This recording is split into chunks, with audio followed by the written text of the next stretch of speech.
to another Let's Judge Together recap of 90 Day Fiance Happily Ever After. Cheers. We are on Season 5, Episode 6, Ugly Truths. Oh, there's a lot of ugly, all right. Definitely. And it's not getting any better, in case you wondered. All right.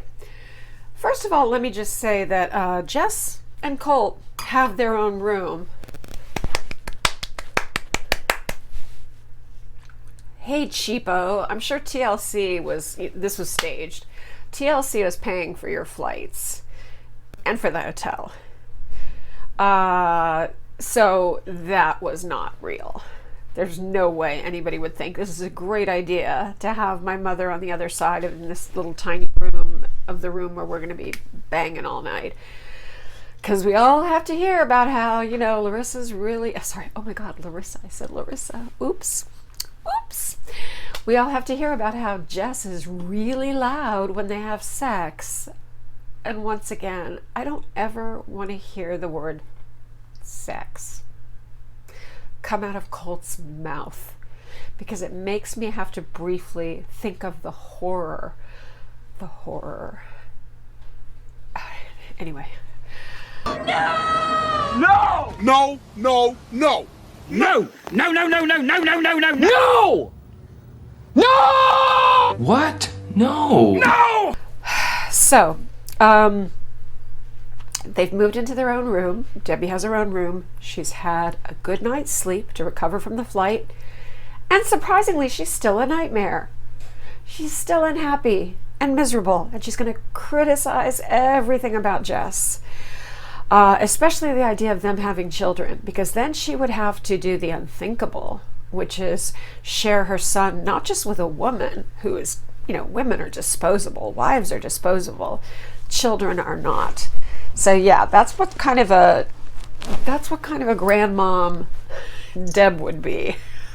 She'd be like, you're a living reminder of the woman I hate. If they had those two kids together, she'd be like, Dominic, I forgot what the girl's name was, you're a living reminder of the woman I hated more than anyone in this world, except for the woman he married before her. And thank God they didn't have children. So it's just, it's a disaster. Okay. Of course, Jess mentions in her confessional that she is mulling over what Larissa said about Deb and about Colt too. But she's definitely thinking Larissa was correct about Deb. So of course that probably makes her wonder if she was also correct about Colt being a cheater. Which just, it's unimaginable to me that for a little bit of fame, for a little bit of Insta fame, and a few followers, that someone would sleep with Colt.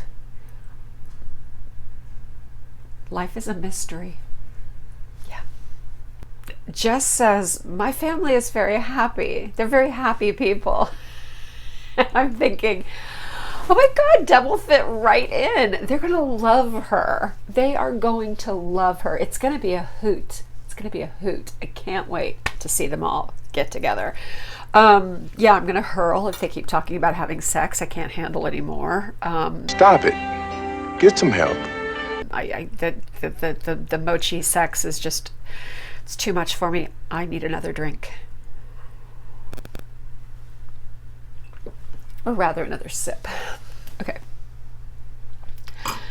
So, enough about that. Andrei. Oh, I did it. Andrei and Elisabeth. Okay. Andrei is an asshole. But I've said this before. He's so cute when he smiles. He's just so cute when he smiles. He goes from looking like kind of okay cute to being quite handsome when he smiles. He should do it more often. He's a little on the grumpy side, but he's really cute when he smiles. I could see how he could charm his way out of situations with Elisabeth. He's cute. He's cute. I don't mind those Eastern European boys. I don't mind him at all. So they're checking out wedding venues, and of course TLC has to have them go to the worst one first, which is like a place that's normally a casino. and they use it, but it didn't really look like a casino. It had tables inside, so I think that people played cards in there or something like that. But they had it set up so that you could also do weddings there. There's going to be 60 guests. So Elisabeth says, oh, the furniture's old, the colors are weird, and they don't have the chef there to give them a tasting. So she shows them photos of the food, which it's hard to tell from photos, but again, a lot of those Eastern European countries, it's all, I mean, I'm vegetarian or pescatarian. I eat fish. So, yeah, it's a lot of boiled meat, and it's a lot of eggs, a lot of mayonnaise, a lot of beets. It's you know, it's humble food, and in sometimes, you know, done up in a very festive way. And I'm sure it can be very delicious. Every country has dishes that are very delicious. That food in that album looked not great. Okay. Actually, they looked pretty bad. But again, I can't judge because I don't eat meat. So I just saw like a lot of mystery meat. I don't know what it was. Okay. So I agree with one thing Andrei says. Andrei says that Libby's family is going to hate everything, no matter what venue they pick, no matter what. And he's absolutely correct. That's absolutely true. I 100% agree with him. And then he says, there's a McDonald's around the corner. They can go to McDonald's. They don't like the food here. They go there, which I thought was kind of funny. And I bet you they will. I bet you 10 to 1 they're the kind of people that will go to McDonald's in a foreign country because they don't really seem that cosmopolitan. They don't seem like world travelers. In fact, I know they're not. Okay. You know, if Elisabeth is correct and her family actually asked her if Moldova would have food that they like, stay home. Stay home. If your question before you're going to go to a country, especially when you're not going there randomly as a tourist, you're going to see your lovely daughter get married and to meet her husband's family. If one of your number one questions after, isn't it terribly dangerous? If one of your number one questions is, am I going to like the food there? I don't think you are. The fact that you're even asking that question is like, I mean, I'm very tolerant and forbearing to people that have like, you know, stomach issues. So countries where the food is very, very hot and spicy, like India and Thailand, I can understand. I do. That's different. It's something physical that's hard for them to take. But, you know, most people, it's just like, if it's different, if they don't recognize it right away, they're like, oh no, this can't possibly be good. Give me the meatloaf and the mashed potatoes. It's just, it's depressing. Okay, they have a big fight, but it's kind of bear with me on this. The way they fight is kind of healthy because they're trying to make it seem like maybe she's like, oh, putting up with them too much and not being strong enough, but she is quite strong. So I think the way they fight is healthy. They hurl mean things at each other. You go to hell! You go to hell and you die! As married couples do when they fight. But fundamentally, they are getting their points across, and it's not like she's just sitting there in the corner crying and he's standing over her screaming. You know, she can handle him. I think she can handle him. I'm not too worried. I'm not too worried about Elisabeth. All right. Back to Vegas. My least favorite town in America. Let's see if that gets me some comments. I don't like Las Vegas. I also hate Disney World. Yeah. So let's see if that gets me some comments or some thumbs down. I don't like crowds, and I don't like things that are fake. I mean, I understand that for most Americans, I get the Epcot Nations of the World thing. That actually I think is very sweet, you know, because it's like Americans want to feel like they'll go to these countries because they never will go to those countries, except for maybe like, is there Mexico? Yeah, Mexico. Oh, Canada. They'll go to Canada or Mexico, maybe, but they're not going to Morocco. They're not going to Japan. They're not going to China. So, yeah, but I don't like things that are artificial. But then again, that is elitist of me because I have had the opportunity to actually go on safari instead of going to, what's it called, Animal Kingdom or whatever it is. I've been to all those countries around that lake in Epcot. But I'll go with children, because children see it all through such a different lens, and it's more enchanting and more fun. And I have to admit, I was really excited to see Pocahontas last time I went, and I ran right up to her and just hugged her and wanted my picture taken with her. So I guess I'm not as big of a Disney hater snob as I think I am, because I sure was excited to see Pocahontas. Oh, and Goofy hugged me. I have photos. Yeah, who knew? I always tell everyone how much I hate everything that comes from Disney, but you know. Okay, so Vegas has to do with Larissa. So Larissa goes to her lawyer, the one that she wishes would marry her, but he's already married. That's like her perfect husband, I think. You know, he could get her out of her immigration problems for free. She needs to either marry an immigration lawyer or a criminal lawyer or a plastic surgeon. That's always good. So she has these legal issues with some friends of Eric. Yeah, I think, you know, this girl, or some girls that were friends of Eric, said nasty things about her on, I don't know, Twitter, Instagram, one of them. And they committed the cardinal sin: never tell a Brazilian girl that she has a bad butt. And I think they said she had like a cheesy, meaning cottage cheese, meaning cellulite butt. Never, ever, ever, ever say that to a Brazilian woman. She was traumatized. So she took out a restraining order on them.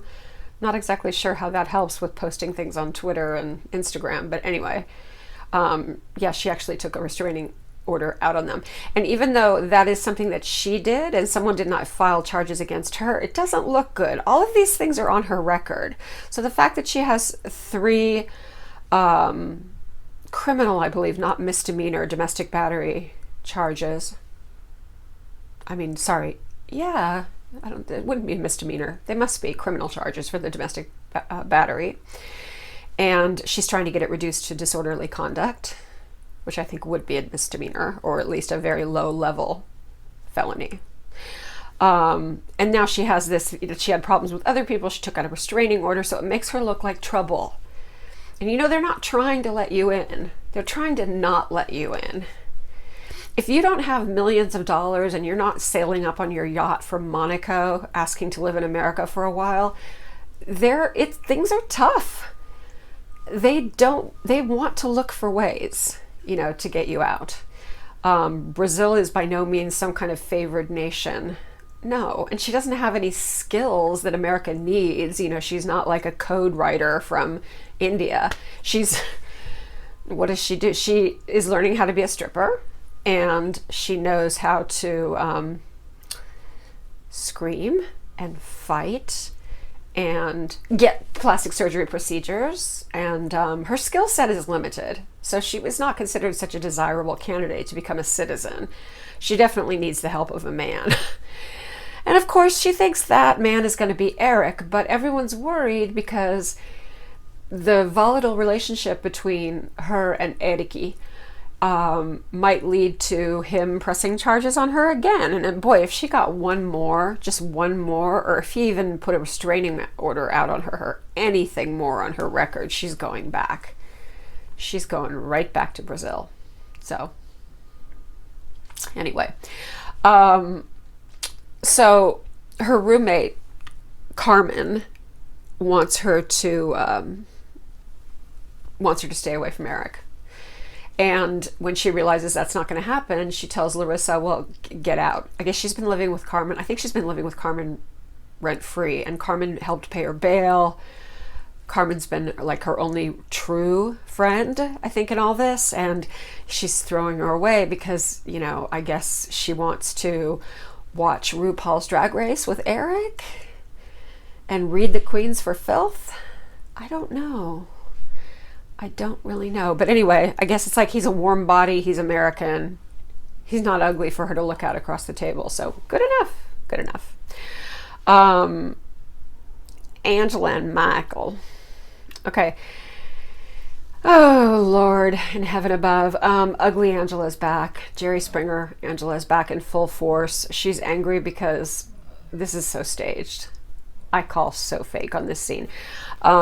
She was going to meet some expatriates who lived in America and Nigeria, and they could kind of tell her about life there. Not that she wants to live in Nigeria, but Michael is hopeful that she might want to stay there until he gets a spousal visa. Until or if he gets a spousal visa, I have my concerns. So they show up, and the one male friend in the group isn't there, so it's 3 women. And so, of course, she's like, oh, no. Oh, hell no. I'm done. Which reminded me a lot of you-know-who. Baby girl Lisa with the I'm dones. It's really staged. This whole scene is very, very staged. So she loses it and storms off and says there's no wedding. And of course there's going to be a wedding. It's just that Angela's got to do, I don't think real Angela, but Angela's got to do this Angela character that she thinks that people will pay for, that people want to see. So she's got to give it to him. All right. Kalani and Asuelu. I don't know why I'm smiling, because this is actually very sad. This is a mess. Asuelu is concerned when Lo, Kalani's father, asks her to go walk the dog, or dogs, whatever. And Lo wants to have a little talk with him again. I think Lo is all talk and no action. He keeps saying, next time if this happens again, if he behaves badly, there's going to be a problem. There's not going to be any talking. I'm going to talk with my fists. He's going to get a beating. I don't know. He's done a few pretty horrible things, and we haven't seen that so far. Let's see how bad it gets. And so Asuelu said, I've only heard the lady's side of the story about what happened in the car and at Oliver's birthday party, so I want to hear it from you. And Asuelu just flat out lies. He says that they were talking, that Kalani and her mother were talking about how, American women were, and that they were grilling him and asking him all these questions about women in Samoa, which they weren't. And so he said, then he volunteered that, the women let their men be in charge, and the women did all the work, and that was, a woman's job and all that. So he makes it sound like Kalani and her mother kind of instigated this whole argument, which is absolute lie. It's just a flat out lie. Polynesian men usually want to maybe, I guess you could say, control their wives, or definitely be the chief in the house. But Kalani was not raised that way. And that's what Lo tells Asuelu. Kalani, I did not raise my daughters that way. I raised them to be strong and to be independent. So this is not going to work in my family. If you try to be that way, if you try to be typical Samoan man in the household, it's not going to work here. Okay. He also says that he does not want to see the kids, does not want to have the kids see their parents fighting, which is a great point. Because, wow, you'd be surprised at how far your memories will go back. You can remember things from when you were 2 and 3, and fights are very, traumatizing. It's just bad energy for the kids to be around, so I totally agree with that. Oh, God. And Asuelu said again, well, I also have such problem with translation. Okay, you said effing bitch, and your voice is so effing annoying. It sounded pretty fluent American to me. Both of those sounded pretty fluently American jerk to me. So I'm going to call BS on that one. Okay, but he's terrified of Lo. It's fun to see Asuelu terrified by Lo, because I'm really angry at him right now. So, Lo tells him he has to apologize to her. And Asuelu says, I don't know how. I'm sorry, I don't care what culture you're from. That is the saddest excuse I've ever heard. But he promises Lo that he will do it, that he will apologize. Okay, so yeah, learn. Go look for YouTube videos, how to apologize to a woman. There are actually a lot of them. So I'm not kidding. There are a lot. Look it up. Okay. Tania and Syngin. Okay, Syngin now kind of, I shouldn't say this because it's sad, but Syngin now kind of has a reason that he has to go back to South Africa. Not supposedly at this point permanently, but he has a reason why he needs to go there. His brother fell and got a really bad bruise on his knee. And as happens sometimes, because a bruise is just a blood clot under the skin, a piece of it got into his lungs or heart, I forget. But anyway, he was in the ICU. He was in really bad shape. He almost died. But he's okay now. They took care of it. That he's over the worst. So Syngin called his brother and said, they're really, really close and he misses him. And he was glad to hear that the brother was feeling better. But he said, he's so homesick and he just wants to see his family and he wants to see his brother. And to my surprise, Tania is supportive. I think I know why. I think it's because TLC is going to pay for them to both go over there together, which helps because supposedly they don't have any money. Where are you going to get tickets to South Africa, which are some very expensive tickets? They're never cheap deals to Johannesburg or Cape Town. So yeah, it was kind of surprising. I mean, I think he wants to go to South Africa to see his brother, and I think he was also thinking that Tania was not going to want to come. I think he was thinking that he could get away from her for a little while and also enjoy being with his brother and his bros. But Tania says, well, I'll come with you. I mean, if you want me to come. And he's like, oh yeah, of course. No, I was hoping that you would come, which I don't think is true. But anyway, I guess they're both going. Yeah, again, TLC will pay. They'll film it. No worries. So, but she is afraid that once he gets over there, he's not going to want to come back to the States, which I would be afraid of too. I would worry about that as well. He's not impressed by America. I mean, I think this 90-day visa thing and this rush to get over there was because he had a very strange idea that it was going to be like very easy, comfortable, fun jobs were just going to drop in his lap once he got to America. Because it seemed like in South Africa, he was either being a miner, which God is horrible. I don't blame him for being traumatized by that, or being a bartender because he doesn't really want to learn another skill. So I think he thought, I don't know what he thought, but I think he thought, this was the land of milk and honey and it was going to be really easy. Or maybe he thought Tania's family and Tania's mother had more money than she did. I don't know, but there's not a lot there for him. And I don't know how much of a there Tania is. I don't know how much of a big part of him wanting to stay in America is to be with Tania. I feel like there's really a growing distance between them. And I'm not really feeling the connection. So it's at kind of a vulnerable stage. The marriage is at a vulnerable stage. And, they've both done stupid things. But it's pretty fragile. I don't think it's nearly strong enough to withstand distance or these problems. And I'm not trying to be negative. I hope they do work out. But they might not. They might not. Okay. Andrei and Elisabeth, big fight. The fight that started really becomes a big fight now. And his father's there. I forgot to mention that his father's also gone with them to go see the venues and to do the food tasting. And oh, the poor father. The father's so uncomfortable. He's like, I want the earth to open up and swallow me now. He's so unhappy that they're fighting. It doesn't matter that he can't understand English. He understands. You understand tension between a husband and wife. It's not hard. It's not hard to see. So, and Andrei's being really abusive. I mean, he's being nasty. He really can be nasty. So anyway, that fight kind of simmers down a little bit and they go to the next venue.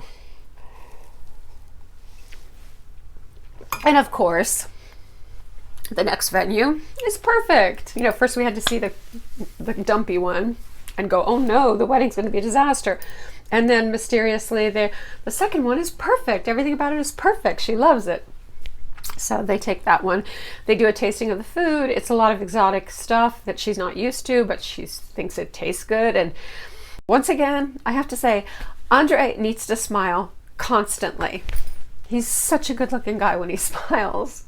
He should take a page from his father. His father is like always smiling, or even when he's uncomfortable, he's kind of like, he is not a Debbie Downer. He's a kind of a cheerful guy. All right. Colt and Jess and Deb. Okay. First of all, I just have to say they're drinking coffee and I'm remembering how good Brazilian coffee is. Colt wears T-shirts that are too small and shorts everywhere he goes. That's just his costume, is T-shirts that are one size too small. He needs a 2X and he's got a 1X, or he needs a 3X and he's got a 2X. And his shorts are just, everything's too small. It makes him look like even more of a baby, or like a child who's growing out of his clothes. It's not a good look. Ugh. Why does Colt need to tell his mother that it's great that they got a separate room because Jess is really loud when they have sex? That's not something, even a cool mom doesn't want to hear that. No parent wants to hear that. Stop it. Keep it to yourself. Shut up. Shut up. Okay, so, I'm going to show you once again, even though it's kind of small and the resolution isn't great. Here is a picture of Deb as a young woman.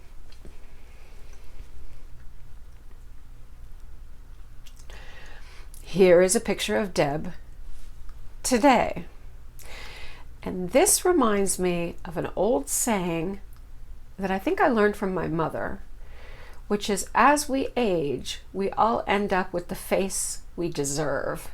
In other words, if you're a mean, nasty person, your face is going to kind of freeze into that position. And if you're sweet and smiling all the time, you're going to have lots of wrinkles here and, here. But that kind of happy face sticks with you and becomes just more imprinted into your skin, so to speak. And Deb is a great example of that you get the face you deserve, because her face tells a lot about who she is. And she was a beautiful young girl. She really was. She was very attractive. Okay. But Deb says she thinks she's a very nice person. Like, why wouldn't Jess's family get along with me? I'm a very nice person. Yeah. Have we seen her with any friends other than Colt? Have we seen her go out with friends? Maybe, I don't know. I don't remember. Anyway. Andrei tells his parents that he does miss Moldova. Of course he does. That's his home. Andrei asks Elisabeth, because someone else in the family asks her first, and then he translates to her, "Are your parents excited about coming to Moldova?" And stupidly, she tells the truth. This is not a time for the truth. You just say, "My parents are very excited to meet you. They're very excited to come here and to meet you and to see us get married in your tradition." That's all you need to say. You don't need to say, "Oh, well, they're not really excited because..." That's just stirring the pot. Between Andrei's talking smack and her saying, "No, they're not really that excited to come. You're just creating a situation where they're already expecting Elisabeth's family to be awful. That's their expectation. They're going to be awful. And when that's your expectation, your mind tends to just go there. Oh, but don't worry. They will, I'm sure, be truly awful once they get there. So it won't be an unjust judgment of them that they're awful. I'm sure they'll behave very badly. I have no doubt. And I like Andrei's father. He says, "You know what? We may not have such high standards and money as you do in America, but we have other things. We have family, we have our culture, we have our traditions," which was kind of a nice thing to say. Like, we have our own form of wealth that may not correspond to your idea of what wealth is or what happiness is. So good for him for saying that. Oh God, this is more fake. A lot of this is more fake drama. Again, all of them trying to really stir it up that, the two families are going to hate each other. They're going to hate each other. They're going to hate each other. And I say, bring on the Moldovan mob. Let's find out why he was kicked out of there and had to go to Ireland. Because there's going to be something good there. I just know it.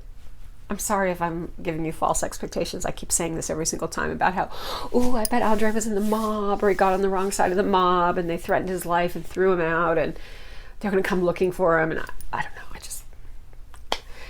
We need something to make this a little more interesting. Okay. Larissa and Eriki. Back to beautiful Las Vegas. The fake affection, the love story between the visa chaser and the world's most effeminate straight man. I really don't understand why in this day and age anyone would pretend to be straight. Oh, well, to get on a show. Obviously, he had to be, Larissa wasn't looking for a gay boyfriend. She was supposedly looking for a straight boyfriend. So if he wanted to get his little bit part in the show, he had to do that. But is it possible that he's straight? Yeah. Don't you just feel like they just want to like curl up on the sofa with a bowl of popcorn and braid each other's hair and watch old episodes of Will and Grace? I don't know. I don't buy it. So she asks Eric what he didn't like about when they were together before, because obviously it failed miserably. And he said, oh, they spent too much time together. He likes his space. And she said that his problem was that he was too cheap. Cheapy. No one talks like that. I have Brazilian friends. Occasionally, if a word ends in an E, like decide, a Brazilian person might mistakenly say decide. But her E on the end of everything is just BS. Nobody in Brazil talks like that when they speak English. Nobody. I have one Brazilian girlfriend that I was telling that to, and she was like, what the hell? What? I'm like, don't ask. And she'd never seen the show, and I'm like, I don't want to be responsible, so just don't ask. Let it go. Let it go. Let it go. Okay, so after telling Eriki that he is cheap, she thinks that he should stop that right now by buying her boobs. The funny thing about this is she has, I think, some kind of really squishy push-up side bra, because her boobs are just like hanging out all over the place. She looks like she's well endowed in that scene. I guess she wants stripper boobs, like, you know, F's or E's, or like they get in England. Apparently I think she's going to go, ooh, if she thinks that she needs boobs, and she's already got significant boobs, I think we're going to get circus boobs on Larissa. I haven't seen any recent pictures of her. Maybe you have. So I don't know if she went the full circus boob route. That's what I call it. I see them occasionally, well, more than occasionally around Miami. And yeah, it's not cute. But you know what? It does apparently pay the rent for a lot of women. So, you know, Larissa knows what Larissa wants. So, but then she says she likes the way that he accepts her for who she is. I don't know if they had that deep of a relationship. And apparently he didn't respect her for who she was, because they got in all these ugly fights. And yeah, I don't think that's exactly correct. And then finally he says he really loves the way that when he's with her and he's close to her, he doesn't think about all the men that he's ever slept with or wants to sleep with. I totally made that up. That is not true. That is not what happened. But it just came into my head, and I think a lot of us are thinking that. But, you know, anyway, he can be whatever he wants. You know, God bless. Be whatever you want. I just don't like it when people pretend. I just like honesty. But if he's in the closet and he's not ready to come out, and maybe he's that way in real life and he hasn't ever come out, and maybe he's straight. I don't know. I don't care that much, I guess. It just makes it funny, because she tries to talk about, you know, it's just funny. All right. As I said, her roommate Carmen told her that, basically gave her an ultimatum and said, look, you told me all the terrible things that Eric did. She made the mistake of confiding in Carmen every time Eric was bad to her or did something that she didn't like. So Carmen thinks Eric is the devil. So she told Larissa, you know, if this is it and you're going to be with him now, then you have to move out by the end of the weekend. So now Larissa's kind of like homeless. Only we know she's going to go to Eriki and be like, ooh, with her little wheelie bag. Eriki, I'm a homelessy. Help me. No. Anyway, okay, Angela and Michael. Yeah, keep bitching, shrew. Keep screaming. yeah, all right, pay those bills, scream and scream and scream. It's so ugly. Okay, I hate Angela again, but it will pass. But right now I hate her again. This is the shrewish, nasty, horrible, self-obsessed woman who's just obnoxious.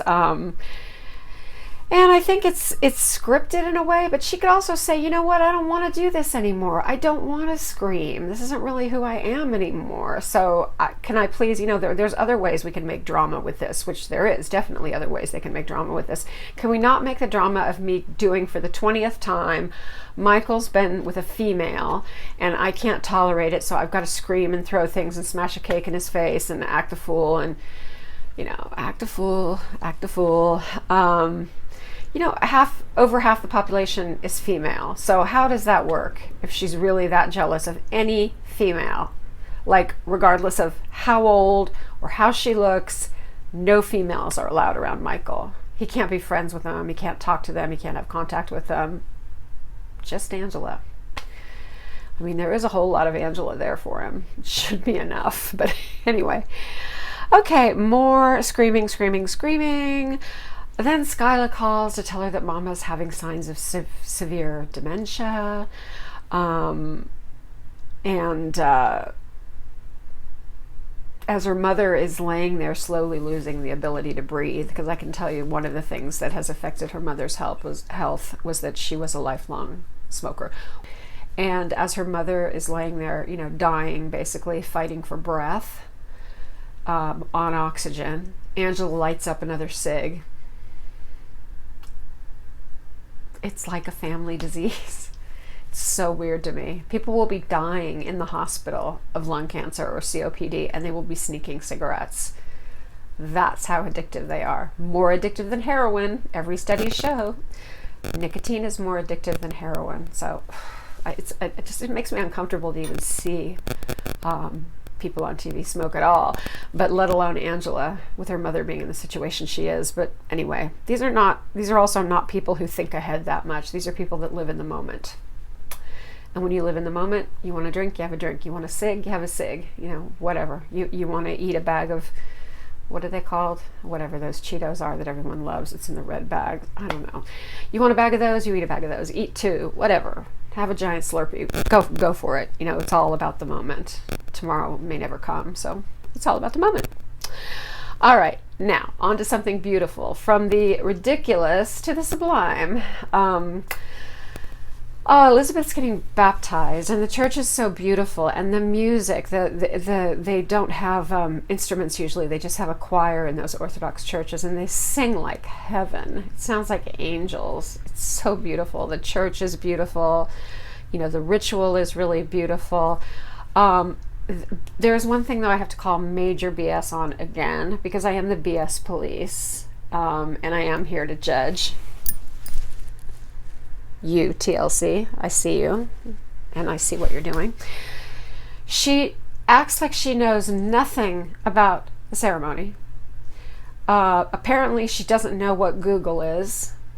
If you were going to be baptized in another religion, even if you were like the most semi-literate person in the world, would you not go to Google and put, what is an Eastern Orthodox Rite baptism like? She just acts like the whole thing is like, oh, wow, okay. Oh, I have to wear a headscarf, but the men don't have to? Why? They're just such profound ignorance.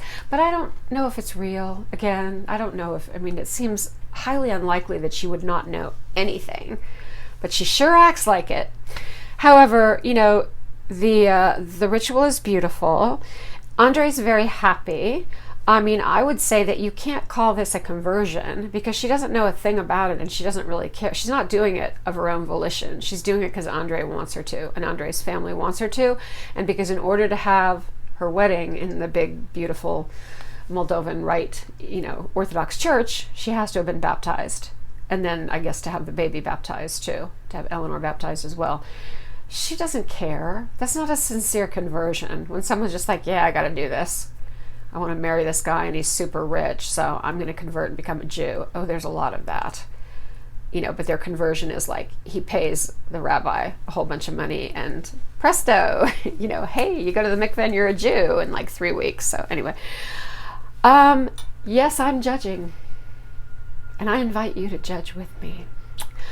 So, all right, so they go to celebrate after with the brother and the sister-in-law, who, again, being godparents is like, man, you're responsible for the whole family. It's a big job. They also went as witnesses for the baptism. So the brother and the sister-in-law and Libby and Andrei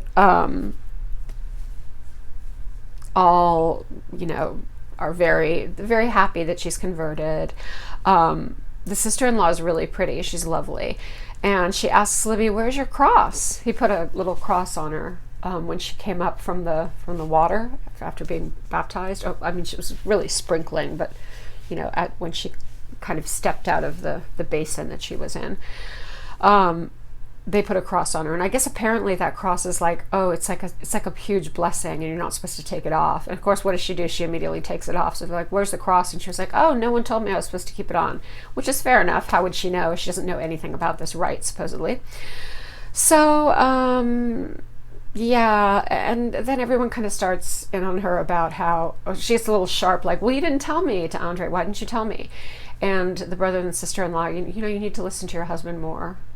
You really need to be nicer to your husband. You need to be, in other words, more submissive. They don't use that word, but they're definitely thinking that. So then he starts getting cranky again. And then Ina says, the sister-in-law says, Andrei is not a real man, because he is having this whole compromise American thing where he stays home and minds Eleanor and the house, and Libby goes out and works. He's not a real man. Which obviously in our culture is like, no. But again, this is a completely different culture. Also because he lets her speak her mind. I guess apparently he's supposed to go shh every time she says something, which he kind of does.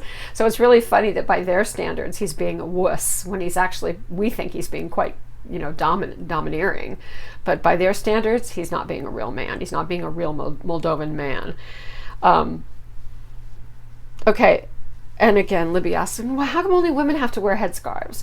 Why don't the men have to wear headscarves?" I'm like, okay, you're an American chick. You're never going to understand this stuff. You're never going to accept it. You're never going to understand the idea of women and men having different roles in any religion, maybe having different spaces, sitting in different parts of the church, all those things. She's never going to understand that. So just go along for the ride. Enjoy your wedding. Get your baby baptized. Go home. You're not going to go to the Moldovan or Romanian, I guess Moldovan Orthodox Church. You're not. So just shut up and go along for the ride. Please. Thank you. I like you. I think you love your husband and he loves you. So just chill out and let all this pass. This jerk guy that he's being to impress his brother, it'll pass. He is kind of a jerk anyway, but he's being more so because they're, telling him, "Oh, you need to be a man. You need to be a man." Oh God, Deb and Colt and Jess, the throuple. So Deb tries to hang out with Jess, and basically let's just kind of fast forward to that, because essentially, Deb says, "Oh, I've been through this before, and I know, how this can be," and she's basically letting Jess know that, "Look, I think you're just with him because you want a visa. I wasn't born yesterday." And then she makes a comment like, "If you're trying to divide Colt and I and come between us, you're gonna lose." Creepy. Jess and Colt aren't going to be together anyway. They're not. This is such a silly couple anyway. It's kind of randomly thrown together for this show, I think. But even so, that's a creepy thing to say. Yeah, no. Look, if he has to choose between you and me, he will always choose me. Yeah, you're not really supposed to have to choose between your mother and your wife. If you do, one of them or both of them are crazy. So just try to avoid that situation if you can. Finally, we have Carmen and Larissa, where Carmen formally informs Larissa that she's out of the house by the end of the weekend. That's it. So we have a few kind of little hints about next time, and interesting. First of all, we get the hint that Andrei did flee Moldova to Ireland, that the circumstances were funny, which brings in the Eastern European mafia that Mama's been waiting for to make this more interesting. So fingers crossed. And then, oh God, Larissa finds out that Eriki is texting another woman. So of course, what does Larissa do? She immediately texts the other woman. And the other woman tells her that, oh, Eric did nothing but talk ish about you and talk, say how horrible everything was with you. And then we get a little glimpse of Jess's family, which seems like a nice bright spot because they seem like party people. Seem like lovely, warm party people, open-minded, generous, kind. Double fit right in. All right, thank you so much for joining me. I'm going on a marathon here, so I'm trying to get 2 more videos filmed soon, and they are going to actually be the previous week, but I wanted to go ahead and get these out, get them when they're hot. So thank you for joining me. Please like, please subscribe, and I'm so happy you decided to join me, and especially if you made it this far, you might as well subscribe, Anyway. Anytime you want to judge, I'm here for you. I'm on Instagram, 90 Days Fiance, Let's Judge Together. And you know where to find me on YouTube. So cheers. And until the next session of throwing serious shade on these people who really deserve it, let's face it. So, bye.